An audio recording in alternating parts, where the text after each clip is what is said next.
there's been no let-up in markets in Asia as the collapse of Chinese property giant Evergrande unfolds. Shares in the highly indebted company have fallen 80% this year, and analysts fear the crisis could spread throughout China's property sector and the entire economy. It's already being described as a Chinese Lehman Brothers crisis. For the fourth day in a row, Evergrande investors and creditors have been gathering at its headquarters in Shenzhen. Their anger only increased after Evergrande offered property and even parking spaces instead of cash payments. Well, I'm joined in the studio by my colleague and our resident China watcher, Clifford Coonan. Clifford, just explain to us why this is taking such a toll on markets. Well, it's really weighing on sentiment because Evergrande is a huge company. This is $300 billion we're talking about here. So in real terms, it has a real effect. And also real estate is such a powerful component in the Chinese economy. It's 15 to 20% of GDP, which is massive. So it's really got nerves rattled right across the region as well because it's so important.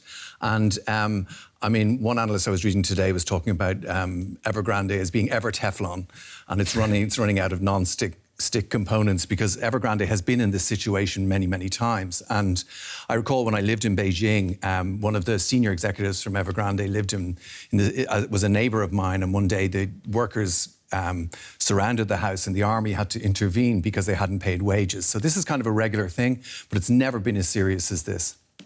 It's so serious that there's been talk of a state-led restructuring of the company. Is the government in Beijing going to step in? This is a big question. I think it's tough to imagine them directly intervening. I think what we're going to see is a big rescue program, debt for equity, that they will exchange the debt for equity, and that the government will behind the scenes encourage the financial institutions to take part. There are very, very many financial institutions taking part in this, hundreds, and a lot of them, the majority of them are state-owned. So there's going to be a lot of, the government will be able to put pressure there.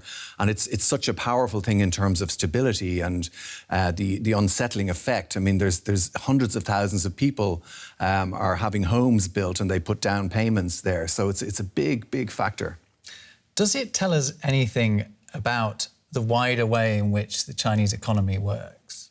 Yeah, I think that's one of the other reasons that people are feeling so jittery about it, because the Chinese economy has been, I mean, it's been registering growth, but there is a sort of a feeling that it's stagnating a little.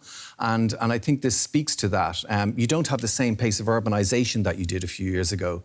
The property market is definitely slowing down. You're not getting the big increases in prices. And local governments profited heavily from the real estate boom by selling land to these real estate companies. Right. So a lot of these elements that were big components in the economy are now sort of under pressure. So I think that going forward, I think we're going to see this plan come in. I imagine that's what will happen, and the government is going to try and make sure that it profits from that. OK, Clifford Coonan, thanks a lot for staying across this story for us, and we'll see how it goes from here on.